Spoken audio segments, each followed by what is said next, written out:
আসসালামু আলাইকুম। Hello friends, কেমন আছেন? আশা করি সকলে অনেক ভালো আছেন। যারা নগদ অ্যাকাউন্ট ব্যবহার করেন, যারা নগদ অ্যাকাউন্টে বিভিন্ন সমস্যা ফেস করেন, আজকের ভিডিওটি তাদের জন্য খুবই একটি ইম্পর্টেন্ট ভিডিও। আজকের ভিডিওটি তাদের জন্য খুবই গুরুত্বপূর্ণ একটি ভিডিও।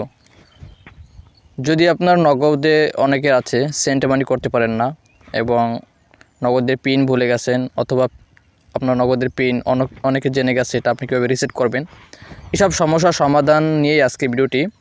তো যারা এইসব বিষয় নিয়ে খুবই চিন্তিত, তাদের জন্য আজকে ভিডিওটি খুব একটি স্পেশাল ভিডিও, খুব একটি গুরুত্বপূর্ণ ভিডিও। কেউ ভিডিওটি স্কিপ করবেন না। আপনি যদি ভিডিওটি স্কিপ করেন অথবা ভিডিওটি টেনে টেনে দেখেন, তাহলে আপনি হয়তো কাজটি শিখতে পারবেন না, পরবর্তী আপনি কাজটি কিন্তু করতে পারবেন না। তো আপনি কাজটাকে শেখার জন্য আপনাকে ভিডিওটি সম্পূর্ণ কন্টিনিউ করতে হবে। আর যারা ভিডিওতে লাইক করেনি, অবশ্যই ভিডিওটি লাইক করে দেবেন। আর যারা চ্যানেলে নতুন, অবশ্যই চ্যানেলটাকে সাবস্ক্রাইব করে দেবেন এবং পাশে থাকা অল বেল আইকনটি বাজিয়ে দেবেন এবং ভিডিওটি লাইক করে যাবেন।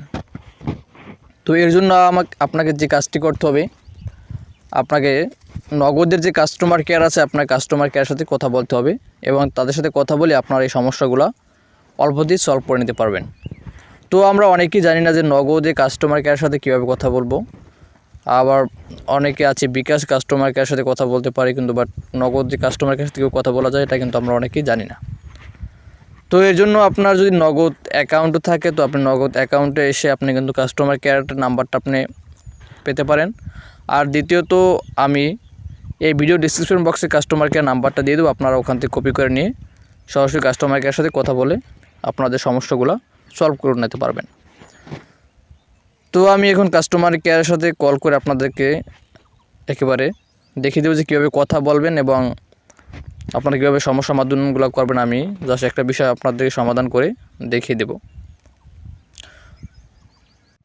তো আমি কাস্টমার কেয়ারের সাথে কথা বলার আগে আপনাদেরকে একটি বিষয় বলতে চাই যে আপনাদের যদি কাস্টমার কেয়ার কথা বলার জন্য দুইটি মাধ্যম আছে, দুইটি সিস্টেম কথা বলতে পারবেন।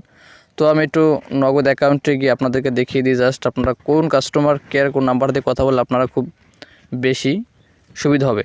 তো আপনারা যদি এখানে পিন ভুলে যান, সেক্ষেত্রে যদি আপনারা ভিতরে প্রবেশ করতে না পারেন, সেক্ষেত্রে কোনো সমস্যা নাই। তো আপনার এখানে যে সাহায্য নামে যে অপশনটা আছে এখানে কর্নারে, এই যে আপনারা এটাতে একটি ক্লিক করে দেবেন। এটাতে ক্লিক করে দিলে আপনারা কিন্তু কাস্টমারের সাথে কথা বলার জন্য নাম্বার পেয়ে যাবেন। এখানে আছে আপনার একটা নাম্বার, এখানে একটা নাম্বার।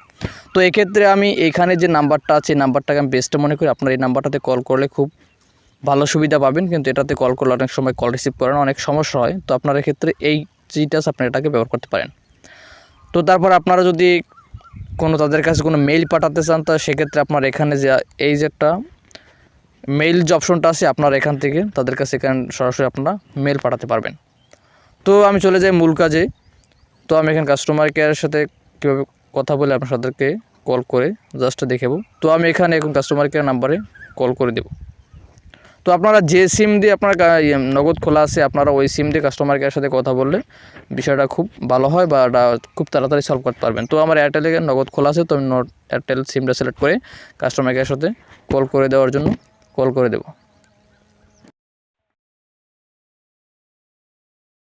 শূন্য চাপুন। ভবিষ্যৎ অনুসন্ধানের জন্য আপনার কথোপকথনটি রেকর্ড করা হতে পারে। শুভ অপরাহ্ন, নগদ থেকে সুরাইয়া বলছি, কিভাবে সহযোগিতা করতে পারি? আপু, আমি নগদে কল করেছিলাম যে আমার নগদ থেকে আমি সেন্ট মানি করতে পারি না, আসলে এই সমস্যাটার জন্য আমি কল করেছিলাম। স্যার, বিষয়টির জন্য আমি আন্তরিকভাবে দুঃখিত স্যার। সেক্ষেত্রে আপনি যে নাম্বার থেকে যোগাযোগ করছেন, এটি আপনার নগদ সংযুক্ত নাম্বার? জি আপু, এটাতে আমার নগদ সংযুক্ত নাম্বার। স্যার, বিষয়টির জন্য আমি আন্তরিকভাবে দুঃখিত স্যার। আমি দেখতে পাচ্ছি আপনার অ্যাকাউন্টে একটি সরকারি অনুদানপ্রাপ্ত অ্যাকাউন্ট। সরকারি অনুদানপ্রাপ্ত অ্যাকাউন্ট থেকে সেন্ড মানি অপশনটি আপনি এই মুহূর্তে উপভোগ করতে পারছেন না। আপনাকে ক্যাশ আউট করতে হবে এজেন্ট নাম্বারে। এছাড়া আপনি যদি সেন্ড মানি অপশনটি উপভোগ করতে চান, তাহলে আপনাকে আপনার অ্যাকাউন্টের তথ্যটি হালনাগাদ করে নিতে হবে।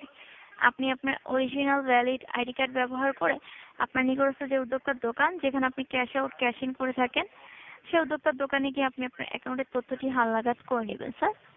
তো আপু, আমি তো যখন এটা করেছিলাম তখন তো 167 মানে এটা ডায়াল করে অ্যাকাউন্ট করেছি। তো সেক্ষেত্রে তো আমার সামনে কোনো এনআইডি কার্ডের প্রয়োজন পড়ে নাই। তো আমরা কিভাবে বুঝবো যে কোন এনআইডি কার্ড দ্বারা এটা? যে কোনো আইডি কার্ড ব্যবহার করে আপনি তথ্য হালনাগাদ করতে পারবেন, কিন্তু আইডি কার্ডটি অরিজিনাল ভ্যালিড হতে হবে। কোনো ধরনের অনলাইন কপি অথবা ফটোকপি ব্যবহার করা যাবে না স্যার। ও আচ্ছা, ঠিক আছে। এটা জানার জন্য কল করেছিলাম। ধন্যবাদ। তো বললাম, এবং আপনারা যে কোনো সমস্যার বিষয় এভাবে আপনারা কথা বলে বিষয়গুলো সলভ করে নিতে পারবেন। তো এই ছিল আজকের ভিডিওটি যদি ভালো লাগে অবশ্যই চ্যানেলটাকে সাবস্ক্রাইব করে রাখবেন, আর যারা ফেসবুক পেজ থেকে দেখছেন অবশ্যই পেজটাকে ফলো করে রাখবেন। ধন্যবাদ সবাইকে এতক্ষণ সাথে দেখার জন্য। দেখা হবে পরবর্তী নতুন কোনো